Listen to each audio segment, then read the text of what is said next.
A very good morning to you all, and thank you for the kind introduction. I think I followed most of it, and it's really great to be here talking to you all today. So thank you for taking the time out, and I hope that you will leave this session learning a little bit more about what artificial intelligence is and how it's impacting teaching and learning across the world. Today you're going to be with me, and we're briefly also going to hear from our CEO and founder, Priya Lakhani. But I'd like to start actually by saying a huge thank you to all educators, teachers, school leaders, and institutions who've been involved in education for allowing learning to continue over the past 14 months, despite the pandemic and hard times. I'm only sorry that I'm not able to come in person and deliver this keynote to you and network and have the associated discussions afterwards. So you'll have to put up with me virtually for now, and a very good morning from London. So what am I here to talk to you today about? Well, there is a wave of innovation happening around the world, and we know that artificial intelligence is a prominent technology that has been around for some time now and has been disrupting different spaces. But what I'm going to talk to you today is about how it's disrupting the education space and what impact that's having on teaching and learning. Why am I in a position to be able to talk to you about that? Well, I've spent the past 15 years in educational development. I started my career out in Hong Kong and Macau, founding a language center chain called Impact Education, and that was focused on delivering high quality English learning to students who are disengaged with that process. That was something that we scaled across the region. And then I ended up moving to America, where I worked with the Youth Literacy Foundation with a focus on developing mobile applications to help with literacy problems. We looked at a specific phonemic alphabet that we could put into a mobile application and help scale up that issue or that solution across the country. I was brought on at CenturyTech to deliver international development, and I've taken our product to now 42 countries around the world, predominantly with international schools, but also with local schools. The other person that is really key to all this and the visionary behind it is Priya Lakhani, who unfortunately cannot be here live today, but has pre-recorded a session for you. Priya is a serial social impact entrepreneur. She started her life out as a libel barrister here in the UK, practicing law. And during that time, she founded a charity called Masala Masala, which was a one-to-one scheme where she sold pots of sauces in supermarkets. And for every pot of sauce that she sold, she provided a pentavalent vaccination to people in need in South Asia and fed a homeless person and put funding towards developing schools in East Africa. That one-to-one scheme worked so well that she scaled it up to over 1 million sales per year, and that got her onto the radar of our government here in the UK. And it was during this time that she was advising on various issues that were happening across the UK and came across a really astonishing figure that 1.8 million students in the United Kingdom were underperforming at basic numeracy and literacy. Now, in our system, we have a formal examination system at age 16 where you have to sit exams in order to progress to higher education. And we had 1.8 million students not achieving the minimum grade in maths and English. And this was an education system that has been exported around the world. British international schools, colonies who use a very similar system, or former colonies. And we were so shocked that this type of system was underserving so many students. And Priya was passionate about trying to find a solution that would help these students, that would close the disadvantage gap. And she believed very passionately that technology was at the heart of this. And so without further ado, I'm going to pass over to Priya, who's going to introduce the vision behind Century and what drives us every day to go to work and make a difference. Over to you, Priya. Hi, I'm Priya Lakhani. I'm the founder and chief executive of CenturyTech, and I'm delighted that you're going to be hearing from my colleague Charles Word today on how AI has been transforming education. 8 years ago, we set Century up so that we could transform the delivery of teaching and learning. We all know that teachers work very hard to differentiate for every student. We know that every student deserves a completely personalised education tailored to their needs. But this has been really difficult to achieve no matter which country you're in and how your school has been set up. So we thought, how could we use the advanced technology that has been used in so many other sectors? For example, when you're searching on Google, how can we use that advanced complex technology, combine it with learning science? What do we know about pedagogy? How do we deliver education in the classroom? And how can we then combine that with neuroscience and what we know about the brain, about memory function, to try and improve outcomes for every single student? We also wanted to build a technology that could help superpower teaching. We know the most important dynamic in the classroom is between the teacher and the child. So how can we use technology simply as a tool to make life easier for the teacher and empower the teacher to make those timely, targeted interventions for every student? We also want to increase agency in learning. How can we give students more control of the learning experience so that they can get more involved in their own education? So we built this technology and we've seen success in over 40 countries across the globe. And we are really excited to tell you about it today and bring it to the Netherlands. Thank you. Thanks, Priya. And so I thought it'd be really useful to start by looking at this timeline of what I'm referring to as technological innovation in the classroom. I think it's a really interesting timeline, looking at the past 200 years of what types of technology and progress we've seen in our classrooms, and maybe you can relate it to your own experiences. So I certainly do remember having blackboards in my classroom as a student. Not that I was born in the 1800s, but we had blackboards as well as we had overhead projectors. And things have evolved since then into interactive whiteboards. The introduction of learning management systems happened in the 80s. And then we started to see the rise of certain types of online learning apps and other applications. And of course, that came alongside the introduction of hardware. So schools in the UK certainly invested heavily in computers before the turn of the century. And now it's not uncommon to see iPads in your classrooms in a one-to-one scheme. But my argument to you today is that from 1801, from those blackboards all the way through to your interactive whiteboards or your iPads, how much innovation has actually taken place there? Or have we simply gone from written things on either a blackboard or a whiteboard to now digital things? So my argument is that the process hasn't really changed. We're still having a teacher write things on a whiteboard or a blackboard in front of a class full of children. But that process hasn't changed, and we're not yet differentiating enough for the individual needs of our students in the classroom. And that's where I truly believe that technology like AI, artificial intelligence, can really disrupt this innovation curve and really bring change, both in terms of efficiencies and effectiveness. And why is this important? Well, because I guess a lot of you might be sitting there thinking, well, should we be innovating? We're not tech companies, we're schools. So why is it important that you should be thinking about innovation in your school ecosystems? I guess apart from the obvious reason that we are in custody of the next generation, young minds who are going to be entering a workplace where jobs are very uncertain, the rise of automation is occurring. We need to be preparing our young learners for that ever-changing workplace. And that's why, I guess, at the heart of this, innovation is incredibly important. But there are two other really key reasons for why I believe innovation is extremely important in education. First, we've already alluded to this, the one-size-fits-all delivery model is inadequate.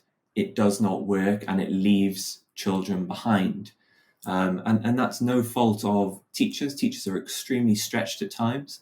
But a teacher delivering the same content at the same pitch, at the same pace to 30 different children and expecting them all to understand and progress at similar levels does not work. The other thing that we know is that teachers are completely overstretched at the moment. In a survey in the UK, we found that 60% of teachers' time was spent on administrative tasks. I've spoken to many teachers in my lifetime, and I can't think of one teacher that went into the profession thinking that they would spend more than half of their time on micro-marking, micromanaging, entering data into spreadsheets. Teachers need to be freed from that in order to do what they do best, which is teach and provide that human interaction with children that has been so missed during the pandemic. If we look at this when it comes to actual data, on the left-hand side, you can see in the UK, the one-size-fits-all delivery model has meant that we have 260,000 students in secondary schools that are considered underperforming. That is by our regulator, the Ofsted. So there are students who are receiving a subpar education, and that is leading to underperforming in numeracy, literacy levels, and of course that impacts employment and other things. On the right-hand side, I mentioned the teacher workload, and as well as teachers spending the majority of time on administrative tasks, we also have a workforce that are considering leaving. I think 75% of teachers were thinking of quitting, and they cited workload as the reason for that. So it's really important that we retain our teachers, and both of those issues lead to the middle issue, which is we have an enormous disadvantage gap. And this is definitely not a problem just in the UK. This is a problem I've seen in all sorts of countries around the world.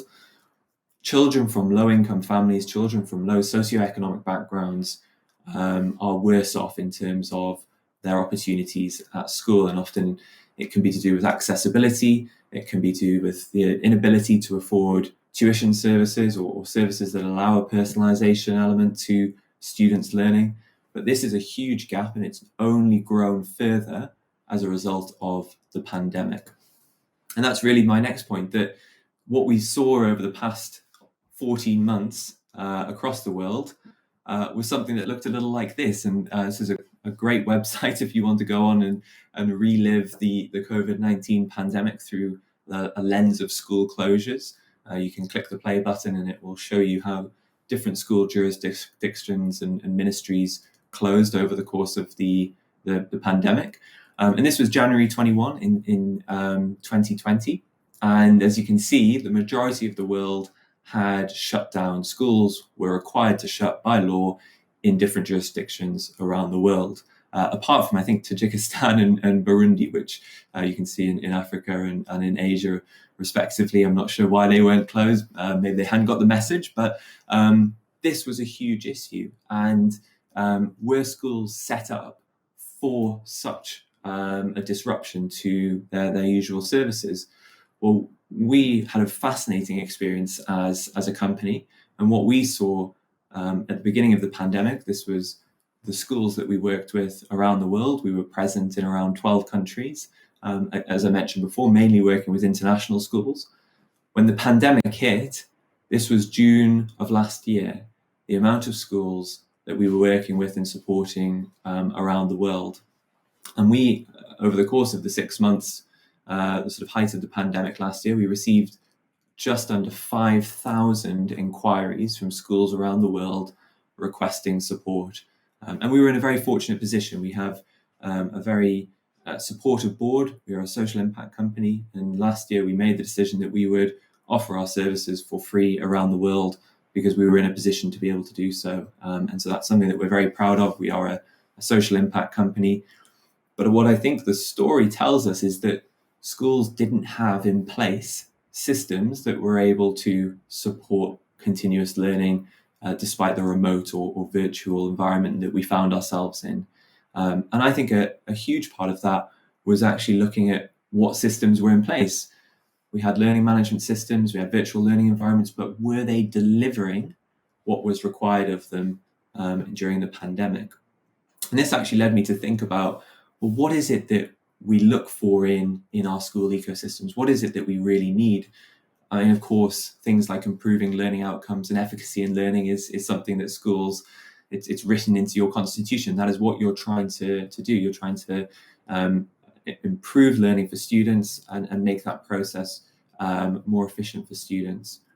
You're also trying to differentiate and personalize. We know so much more about differentiation now than we previously did. We know that it's key to pitching things at the correct level for students and to continuing that learning cycle.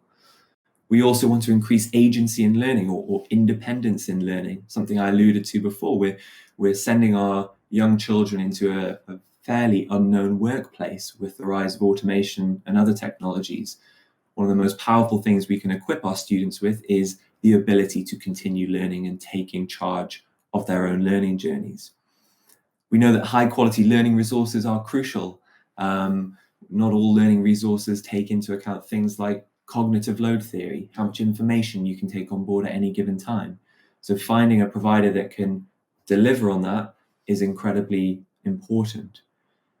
Constant formative assessment. I talk a lot about assessment and what that means to me personally, and I had quite a bad experience of assessment when I was growing up. I always considered assessment to be related to examinations, stress, and comparing myself to my peers in school. But assessment doesn't have to be that. Assessment can be formative, and it can be for or as learning.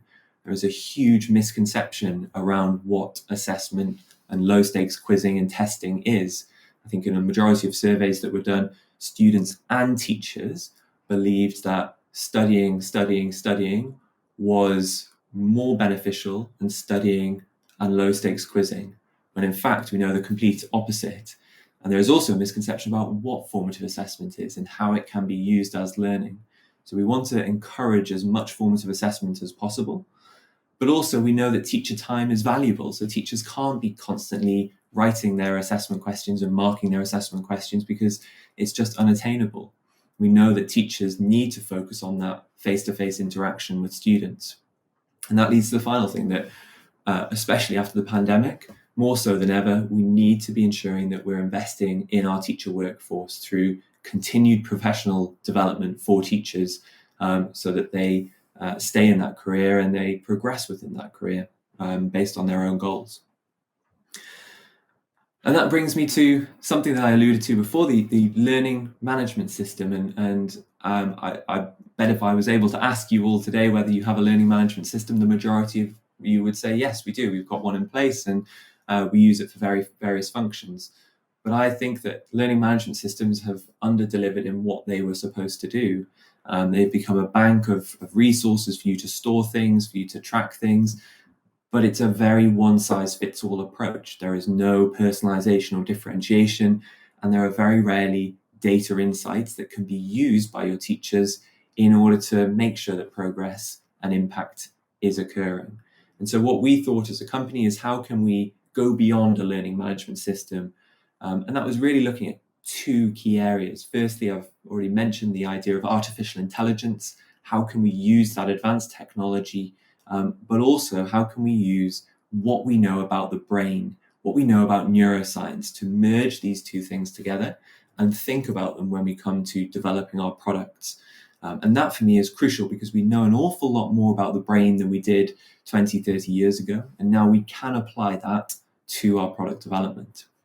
And so what I'm going to do is unpick what AI is, and what neuroscience is and how we're applying that. So when I used to visit schools, I'd always ask students, someone give me a definition of artificial intelligence. Please explain to me what it is. And a few tentative hands would go up. And more often than not, you would get an explanation that alluded to robotics or humanoids. And that's not necessarily what we're talking about here. It's not what we're referring to. Yes, there are applications of artificial intelligence in robotics, in humanoids. Boston Robotics is a fantastic example of that. But what we're looking at is slightly different. And I thought this sort of diagram is quite useful in explaining it. We as humans, we learn from our experience around us, and we learn from the moment that we are born. When we're trying to walk, we learn about balance and we pick up things. And hopefully that learning experience continues throughout our adult life as well, as we are lifelong learners. Machines or computers don't learn. They follow instructions. And those instructions are hard-coded or developed by engineers or software developers. And there is a simple input and output mechanism. So traditionally, machines and computers will follow a set of instructions. But what we're looking at with artificial intelligence is, how can we make those computers, those applications, or those machines learn from experience? How can we get them to replicate cognitive functions of a human? And we can make computers learn from their experience, but we call that experience something else. We call that data. So we have artificially intelligent machines that can look at vast quantities of data, that can collect data, clean that data, and then work out whether there are any statistically significant patterns and correlations and make an autonomous decision on what occurs next. So rather than the output being determined by the input of the engineer or the designer, the output is based on that data set and based on what that machine is trying to achieve. And if we look at applications around us, another common question I ask students is, do you use AI on a daily basis? And again, a few tentative hands go up, but by the end of the session, every single hand is up, because you all interact with AI on a daily basis, whether that's through your Spotify and Netflix accounts, through being recommended services, or in Google, which uses AI to make recommendations of things that it thinks you should buy. Lots of applications use it and have been using AI for a long time. There are security services that use types of facial recognition software in order to search databases and try to identify people. There are also lots of applications of AI in the medical world, particularly sifting through lots and lots, thousands of scans and trying to identify problem areas for the consultant to focus their time on. You also, I'm sure, are all familiar with DeepMind, which was the founder of AlphaGo, when it beat the world Go player a few years ago. And of course, it also enters the food and drink industry. One particular company that I'm interested in is the Intelligent Brewing Company, which actually uses AI to evaluate customer feedback and then make tweaks and changes to its beer. So AI is everywhere, it's all around us and is being used extensively. What we're particularly looking at is how we can apply AI to a recommendation engine. How can we recommend a personalized and unique experience to students based on their input? And you can see on the left-hand side of this chart here, we have an input data section where we collect learning behaviors, we collect confidence levels, pace of learning, preferences. We even collect data such as when things move from your short-term memory into your long-term memory, looking at the retention effect. All of that data is then processed by our deep learning AI model. So it's sifted, it's used and mapped against other sets of data. And then what that does in a nanosecond is spit out a recommendation, a personalized recommendation on what the student should study next. So do you have a student who's struggling with a concept because of a foundational misconception? Or do you have a student who's struggling with elements of physics because of their understanding in mathematics? Or do you have a student who's struggling with mathematics because of their literacy levels? All of this data can be processed and then a recommendation can be made in order to try and pitch the content at the right level for that student. And so this is what we're looking at. And this is what I think the potential of AI in education is. We can now provide children with a personalized journey, and that can be used in a classroom setting. It can be used in a home setting. It can be used in an independent setting or a blended setting. But it means that teachers now have the ability to actually cater towards 30 individual needs in their classroom. And what we found over time is that because it's being pitched at the right level for students, because it's supporting them in a timely fashion, it's improving learning outcomes. Children are no longer hitting roadblocks and having to wait for their teacher to intervene. They're hitting a roadblock and then they're getting a recommendation to try to overcome that roadblock. It's also freeing up teachers' time so that they can make more timely and targeted interventions. We think that the augmentation of technology with human teaching is the most powerful use of technology. And now teachers are being able to identify student weaknesses and misconceptions in a more timely fashion. Of course, there's a huge amount of data, and so suddenly your content and your assessment data is giving you insights into how that progress has occurred over time.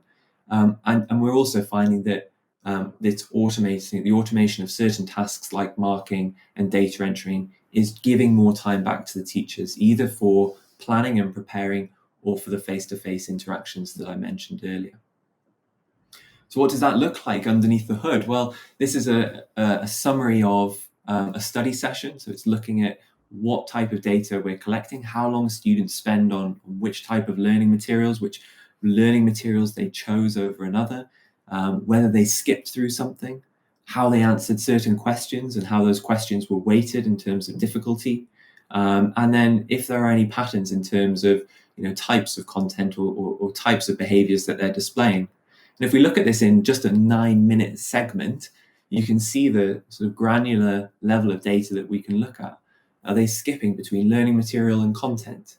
How long are they pausing on each of those questions? And this is fascinating data. If I was a teacher, this would give me a real insight into how engaged the student was, how confident they were, if they were guessing, if they were skipping. But of course, we're not asking teachers to analyze this.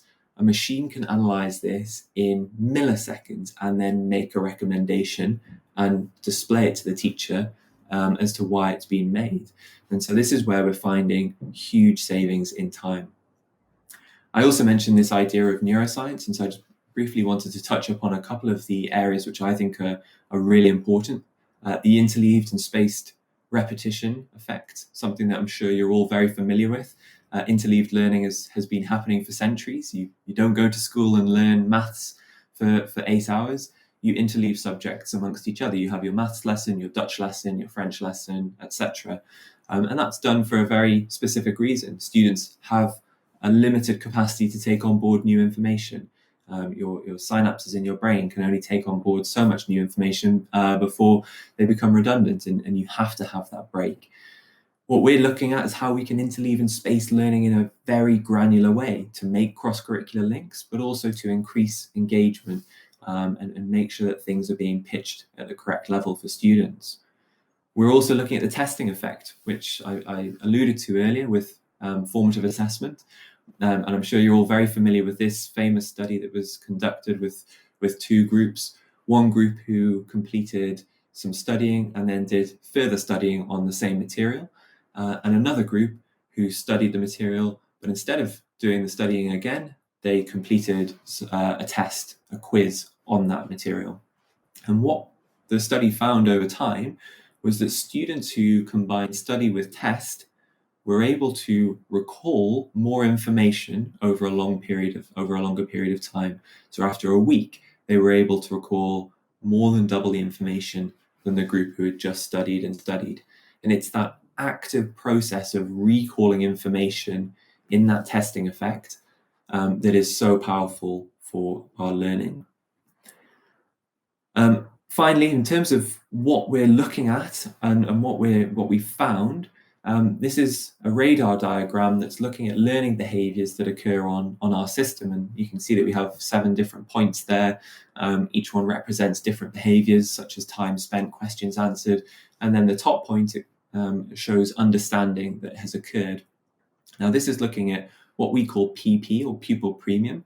And pupil premium students in the UK are students who are identified from low-income families.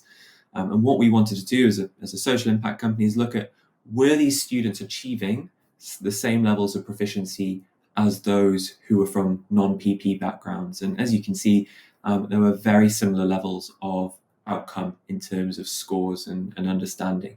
So that was extremely reassuring and something that we were very worried about, because we don't want to create a wider disadvantage gap than already exists. A maybe more interesting area was looking at how different students with special educational needs interacted with our platform. And we looked at students who had dyslexia and also ASD. And as you can see here on this radar diagram, there were really interesting divergences in terms of behaviors that were displayed. Dyslexic students spent a lot longer consuming material or looking at videos than students with other needs. ASD students spent a lot longer answering questions and repeating questions. But as previously in the other diagram, you can see that they still reached very similar levels of understanding, which was really reassuring. And finally, you might not be surprised to see that girls and boys were very similar in terms of what they displayed on our system, reaching very similar levels of understanding and displaying very similar patterns and behaviors. So what can I leave you with today? Well, I guess hopefully an awareness of what artificial intelligence is and how it is impacting teaching and learning. I think this is a fantastic resource, Holland IQ. If you ever get the opportunity to go on this website, this uses AI to segment different educational technologies around the world into different buckets.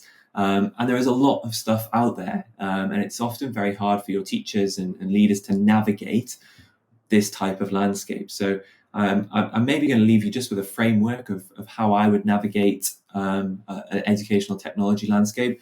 We have our content providers, our providers that deliver content in specific ways, and there are lots of those out there. And we also have our assessment providers, assessment and quizzing tools.